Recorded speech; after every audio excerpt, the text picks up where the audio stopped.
Ready to do this? Yeah. All right. What's going on, ladies and gentlemen? So, through a mutual friend, I'm here with my friend Dylan. Dylan has been living here in Bangkok for 18 years? 18 years. Yeah, 18 years. You're originally from South Africa. Yeah, born and raised in South Africa. Born and raised in South Africa. And as you guys can see from this video topic, Dylan is married to a Thai woman. How many years have you been married to your missus? I've been married for 2.5 now. 2.5 years. And then before that, how many years have you been dating her before you decided to tie the knot? In total, it's been a really long time, but I don't really know where the line between sort of being friends, dating, and different areas ended. So yeah. But it all worked out. It all worked out. So friends, dating, and now happily married. And now married happily, yeah. I didn't pay him to say that. But in this video, we're gonna dive, Dylan's experiences, dating and married to a Thai woman, his missus, and comparing marrying a Thai woman to some of your past relationships, back when you dated in South Africa. Well, I mean, yeah. I think, to be fair, when I dated in South Africa, I was under 18. Under 18. So they were kind of very high school. So it's kind of a different age and type of relationship too. Yeah. When you're that age. So yeah, to be fair. To be fair, we'll go past the 18 years to more adult dating before dating and marrying your Thai spouse. Yeah. Sure. But first and foremost, I want to hear about Dylan's story. Just a quick background of you growing up in South Africa and eventually making your move to Thailand. Cool. I mean, not much to it really. My father worked in Asia. I always had an interest in Asia. And at the time, I was doing a lot of martial arts and various styles. And I got into Thai boxing at one point. And since I wasn't sure what I wanted to study after school, I just thought, why not do martial arts for a while, pursue my hobby? So I came here for that. And 18 years later, here I am still. So you moved here when you were 18? Yeah, I moved here when I was about 18. Yeah. Okay. Fresh out of high school. Now, did you end up going to university like around here? Or Yeah, did I did. Yeah? I was at university. And university, and then you started working right afterwards? Pretty much during university, I started doing internships and things like that. And then gradually found my way into a career. And yeah, it was a sort of weird process to get into work here. Yeah. What do you do for work, if you don't mind me asking? Do advertising. Advertising. So, yeah. Okay, advertising here in Bangkok. Yes. Okay, now the next part, delving into your dating experiences. Yeah, sure. Yeah. Now, have you dated just strictly, with your dating history, have you just dated strictly Thai women? Have you dated like Western women, South African women? I haven't dated a lot of Western women, mainly because I've been living here. Yeah. This is actually my second marriage now. Yeah. I was married before to a non-Thai, but also Asian. So, there are some things that are very different between Japanese and Thai. My ex-wife was Japanese. But yeah, I mean, it hasn't always been all Thai people as such. Yeah. But living in Asia, there are more Asian people. So your dating history is just strictly Asian. No, I wouldn't say it like that. You're kind of making me sound like I'm limited to Asians. I'm not. Okay. It's just if you are, that's perfectly fine. I've come across plenty of guys that only strictly date Asian women. No, I'm really not. I'm kind of. I'm very open about who I would date. Yeah. It's just really by a matter of numbers, right? I don't date anyone who automatically likes me. So it's kind of got to be someone I like back. And, when you live here, you're just exposed to more Asian people. So a matter of numbers. Gotcha. Now, can you tell us how you met your now wife? She also works in advertising. So you guys met at work? Yeah, we met at work. Yeah. Yeah. And we're in a meeting room. Yeah. Yeah. Was it just you instantly clicked off like, hey? Like, oh no, not at all. She was, we were both working together. We became friends, and at the time she had a boyfriend, and yeah, she went to travel in my country, in South Africa, which is, not to get me hammered by other South Africans here, but it can maybe not be the safest place for people who don't know it well. So when she was going over, I sort of said, contact me if you have any issues there. And she took me up on that, and friends and family there ended up meeting her and helping her around. So, when she came back, we were still just friends. She had a boyfriend, and I had somebody I was with at the time. So we just stayed friends for a really long time. And eventually, when I was single and she was single, that kind of transitioned at some point. And when you guys first started dating, you guys were both still working at that advertising agency? No, we had moved.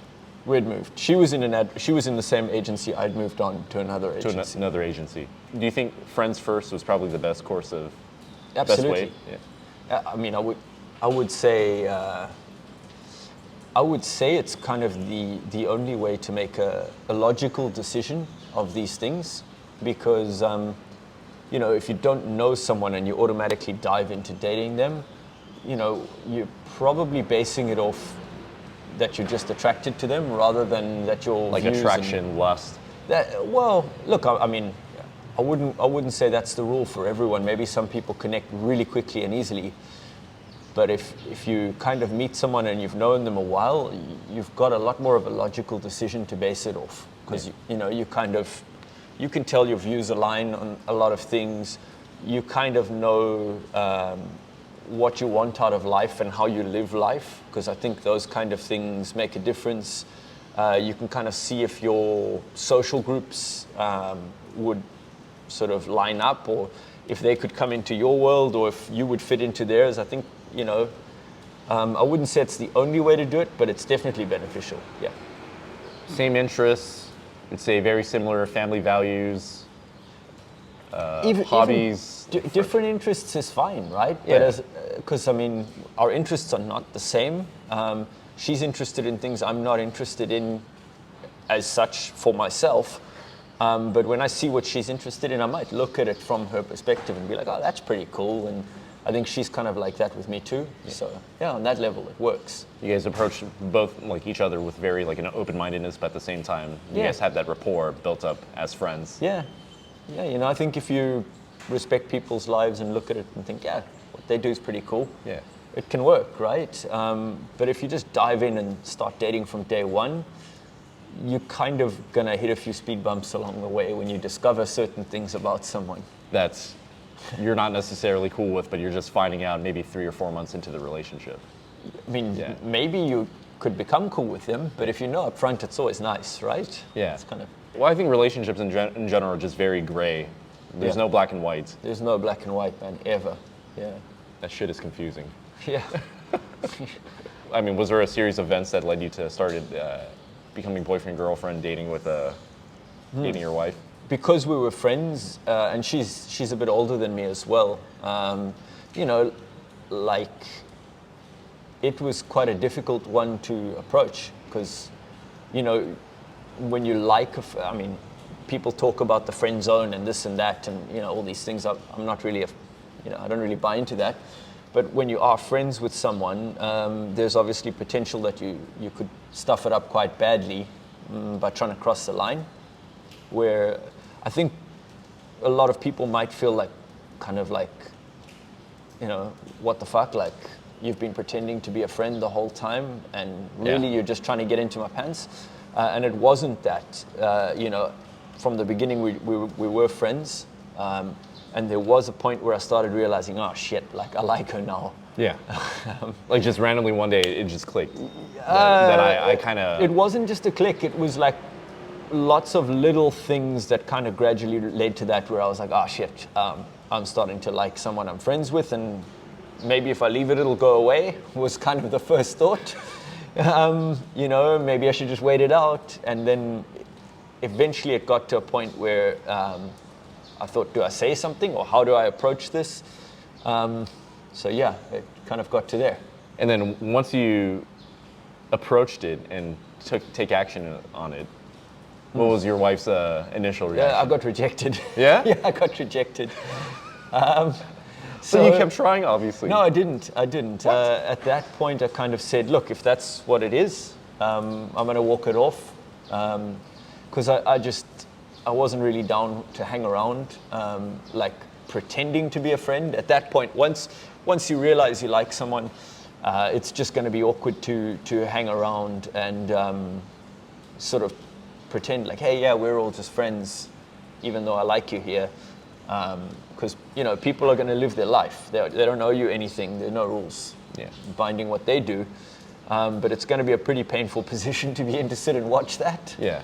So I kind of just backed off and said, just give me a bit of time. I'll figure things out. Good move.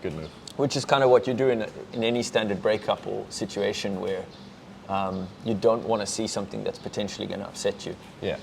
So yeah, I backed off from that. And then at some point, she came to see me, we hung out, and later on things moved. So a couple months after you initially approached her, then she contacted you. It wasn't even months. It was like a couple of weeks. But yeah, she kind of just needed to figure things out too. Yeah. Yeah. And she decided, you know what, let me give it a try with you. And I guess so, yeah, she gave me a chance. So yeah, that was pretty cool. Yeah. Hell yes. So I got out of the friend zone. For anyone who's claiming there's a friend zone, I'm the guy who did it. Nice. Yeah. There is a way out after all. Yeah, sometimes you get lucky with these things, Cool. So, yeah. Right on. You dated your then girlfriend, now wife, for X amount of years. Yeah, a couple of years. And then at that point, the catalyst was 2.5 years ago, let's get married. Well, yeah. I guess when you're a couple for a fairly long time, the question starts popping up of where is it going? Yeah. I think we're pretty modern people, my wife and I. None of us are particularly traditional. Yeah.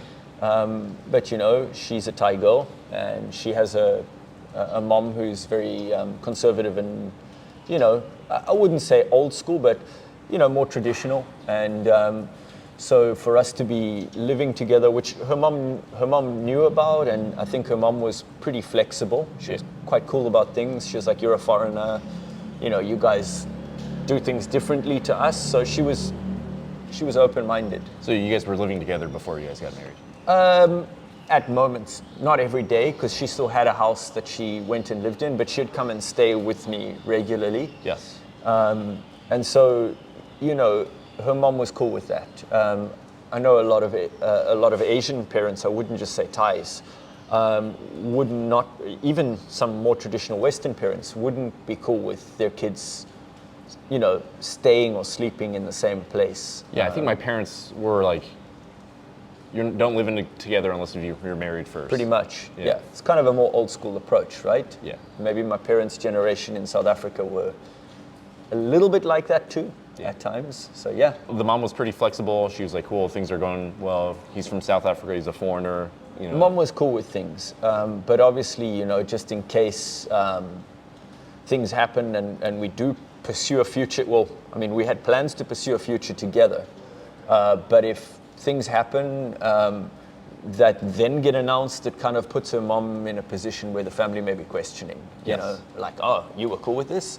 And so, out of respect to her mom, and obviously because we were planning a future, we decided to get married. So it was a pretty logical decision between us. Yeah. Yeah. Okay, good. So eventually you guys got married, tied the knot, got married. Yeah. Fun honeymoon, and then now you're husband and wife. Yeah, we got married at a weird time. Yeah. It was no honeymoon at the time. Was it during COVID? It was right at the start of COVID. So literally, we were the week before lockdown officially kicked off. Yeah.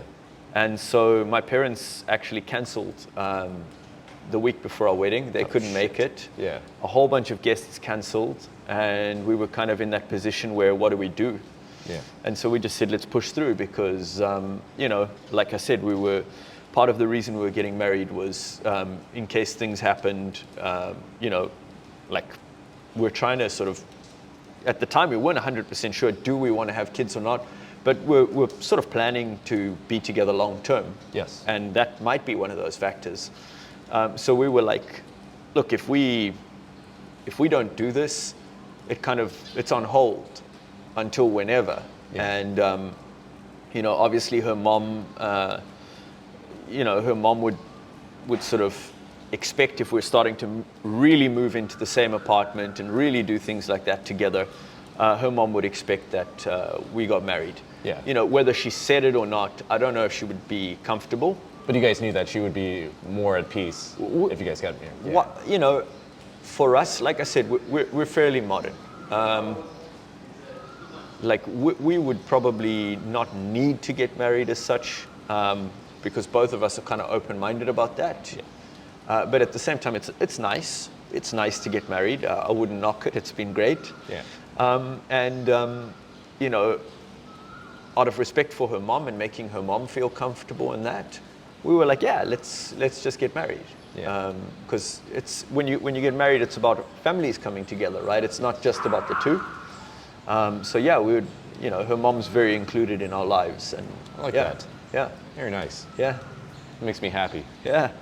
I like hearing stories like this. Call me a sap. Yeah. You sap. I am. I like family stuff. All right, so one thing I'm very curious, after dating your Thai girlfriend who has now become your Thai spouse, and this is a fairly common question, is that what are the differences that you would see culturally, societally, social dynamics coming from a foreigner perspective, dating and marrying a Thai woman? So I think from me, I've been really comfortable with the whole thing because I came here so young, so I was quite flexible to things, and I spent a lot of time with Thais and picked that up before I got married. So it was not that my wife was the sort of first person exposing me to cultural differences where I got that shock point, right? But what I've seen with a lot of friends and sort of people around, the areas that there's often conflict is like family. A lot of them, maybe don't get along so well with the family, and the family comes with the package very much in Thailand, and I'd say probably even in other parts of Asia. So there's often just conflict points within the family about, either about money. A big one is money. I guess the dowry system here is one where I see a lot of foreigners getting upset, or a lot of Thais getting upset, leading up to a wedding. I think that seems to be a hot point of conflict a lot. In Thai, that's called sinsad, right? Yeah. The dowry? Okay. Yeah. So for a lot of you guys that don't know, when you're marrying your Thai spouse, you would have to pay a dowry called sinsad. Yeah. Which could be at any amount. It really all depends. Depends on the family and the negotiation between husband and wife. But yeah, I think that's one where, and just another layer to that, sinsad is something that is publicly displayed as well on Yes. the day of the wedding. So it can be a very sensitive issue. There's obviously family face on the line with those types of things. Now, from what I understand, talking to a lot of Thai friends and people around me, and I may be wrong, so don't take my word don't take my word for this, but from what I understand, sometimes families actually put money together to make it look like more as a part of making face. Now, I don't know if that's true or not, but that's what I hear. And afterwards, sometimes the money is given back to husbands and wives and things. For a lot of the audience that don't know, what's your best way to describe what face is? It's pretty much a reputation. Yeah, a reputation. That must be upheld. Yeah, reputation and appearing,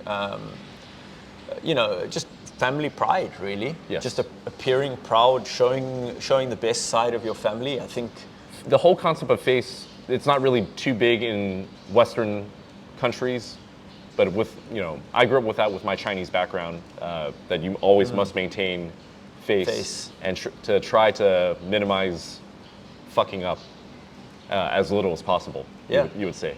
Yeah, I guess. And obviously wealth is one aspect of face.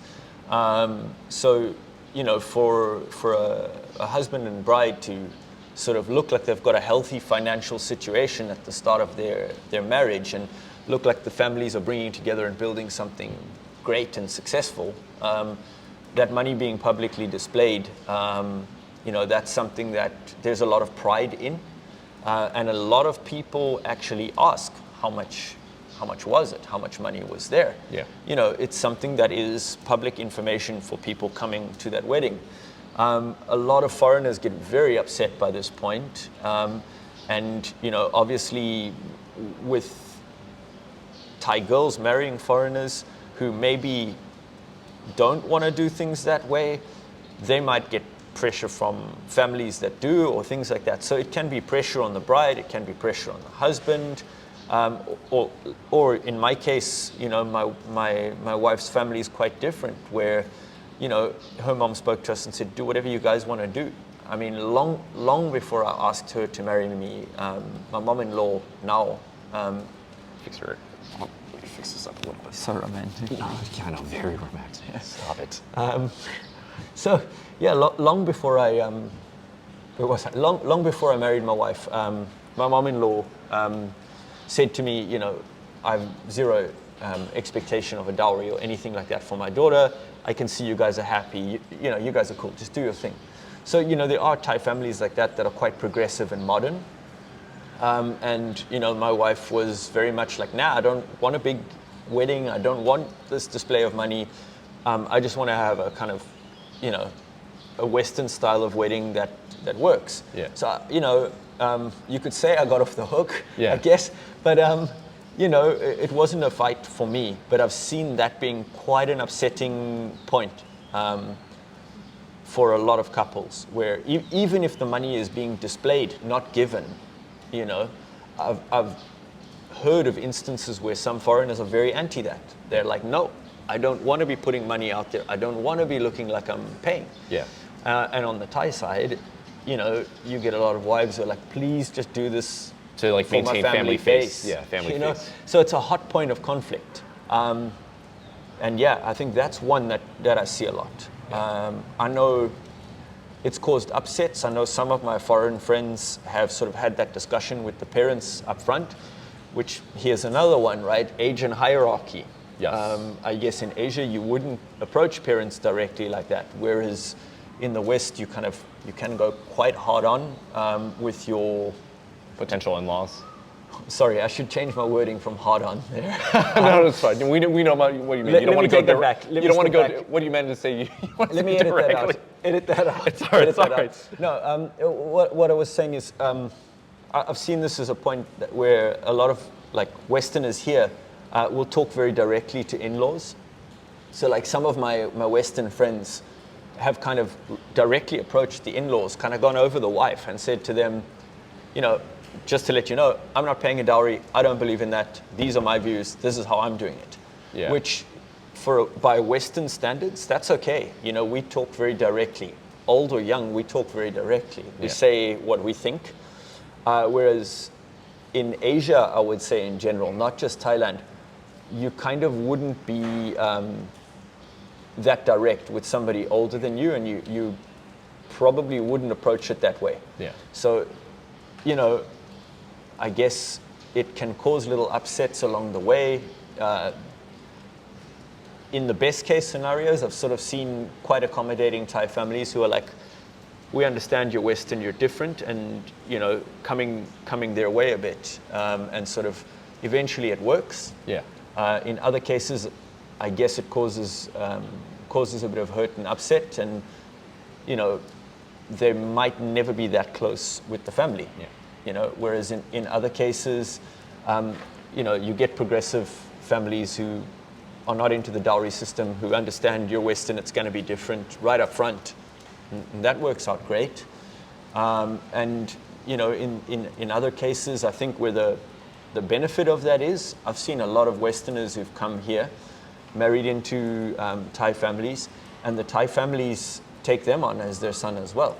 You get it's not one or the other looking for help. Like I said, when you get married in Thailand, you're a part of that family. So I've seen a lot of cases, and I know there's going to be those negative guys who come and comment below the video, but I've seen a lot of cases where the Thai families have helped foreigners a lot. You know, they've taken on a foreigner, included him in the family business, given him a role, really helped him out. So it flows both ways. You always get those foreigners who kind of are negative about, the dowry system or things like this, and sort of talk as if, the family's always asking me for money. Yeah. That can be the case in some, but it's not in all. I've seen various sort of takes on this.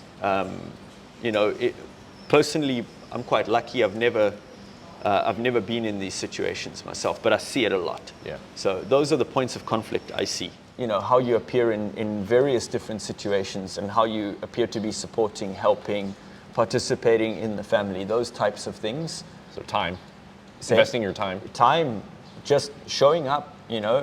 Showing up and appearing to help, appearing to be successful, appearing to take care of people within the family, and that, those are things that are valued here. And I guess in the West, it would be too. It would be valued if you did it. Yeah. But there's not as much of an expectation. And so, in the West, where we could get married and just be fairly satisfied with getting along with the in-laws. And just focusing on the immediate family. Yeah, focusing on the immediate family, and maybe once every few weeks you have an awkward lunch with your in-laws where you get along on the day. Yeah. That's good enough in the West. Whereas here, I think you probably want to have a better relationship with the extended family and stuff. I think personally for me, I would want a better relationship with my potential father and mother-in-law.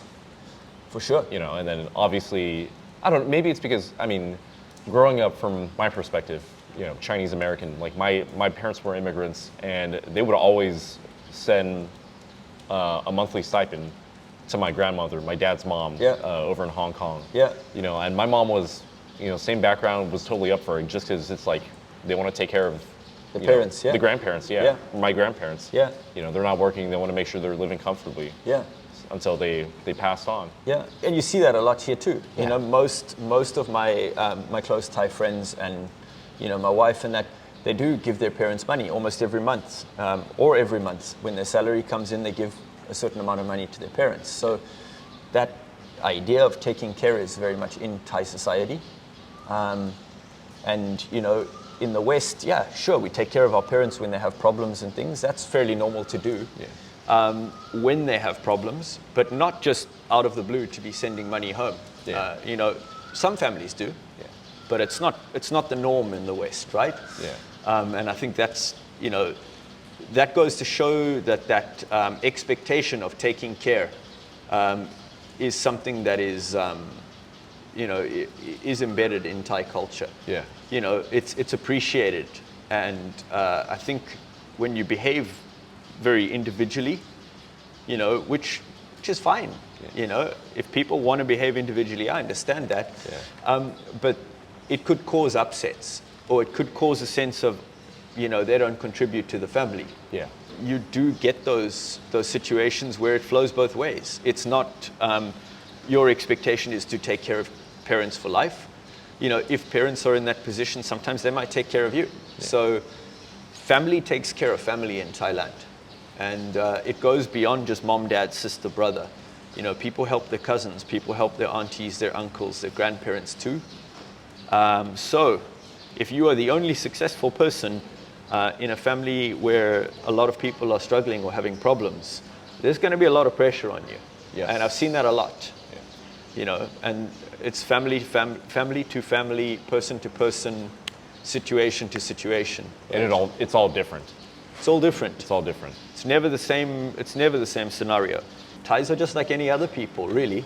In general, they are pretty nice, warm people. Yeah. If you live in Thailand, you'll find Thais are great. They're friendly, they're cool, they're fun-loving, they appreciate food. Food in Thailand is always an area everyone can get along. It brings people together. So, I think Thais are people who enjoy the real things in life. Yeah, just good Thai seafood, maybe Isan style food like pala or some really Thai style cuisine. Yeah, beer. That's how you win them over. Wherever you go in Thailand when you travel, if you're up in provinces and things, people invite you to eat with them, and there's that sort of moment where you get together and just all eat. And I think it sounds shallow, or it sounds maybe unimportant, but really just to come together and eat is one of the best things in life. So I think it really is. I mean, it is. It's not so much having materialistic possessions, but it's all about these very down-to-earth experiences that I will cherish for the rest of my life until my last breath on this earth. Yeah, man. Like a good meal with friends or something is brilliant. When you marry Thais, you spend a lot of time coming together eating. You know, I love that. With their friends, with their families, with your friends, whatever occasion, there's going to be that sit down and have food.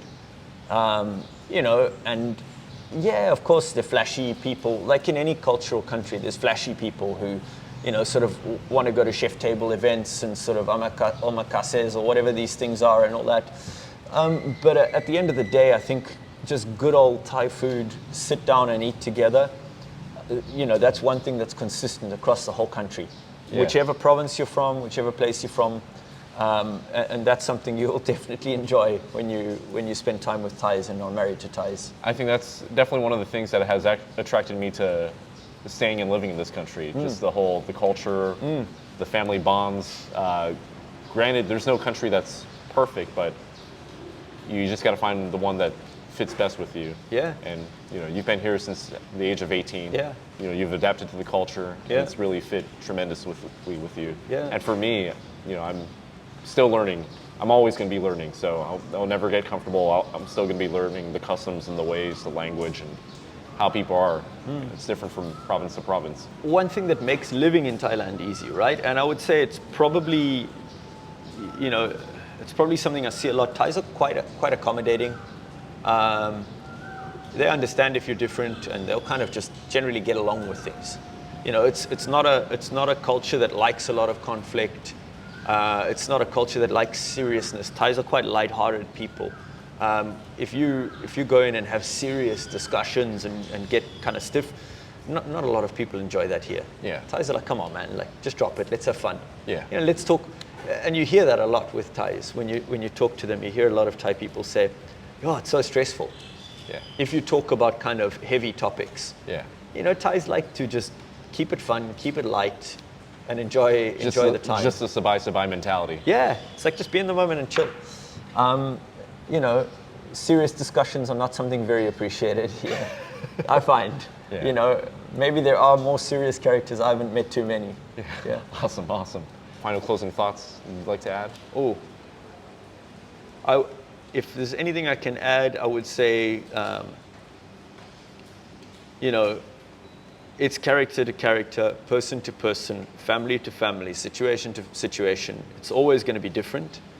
I've seen hundreds of variations of, you know, outcomes and potential situations. You know, it could be anything. But in general, if you come here, you love it here, you like being with Thais and you see how Thais are, and you fit into that and you feel like that's home to you, I think you're going to probably have a great time. You know, dating a Thai, being married to a Thai, being around Thais, you're going to have a really good time here. Yeah. Because they're fun-loving people, they keep it light, and if you're into that, you know, why not, right? Yeah, they really are. Yeah. They really are. Well, Dylan, I just want to say thank you very much. Pleasure, man. For taking the time and Pleasure. just giving us your perspective and your point of view, having lived here for so long. So this is some great insight and great advice that you're sharing with me and with the audience. And Cool, man. I truly appreciate it. It's a pleasure. Yeah, pleasure. Well, that's pretty much it, folks. Hope you guys enjoyed the video. If you guys haven't already, make sure you give this video a like, subscribe, leave a comment, ask any questions about this, share your experiences. I'd love to see it down in the comments. Special thanks for Dylan for taking the time to letting us know about what's it like marrying a Thai woman and just hearing more about his perspective of Thai culture, Thai society, and the lovely Thai people. Appreciate you guys. Love each and every one of you. Take care. See you guys in the next video. Peace.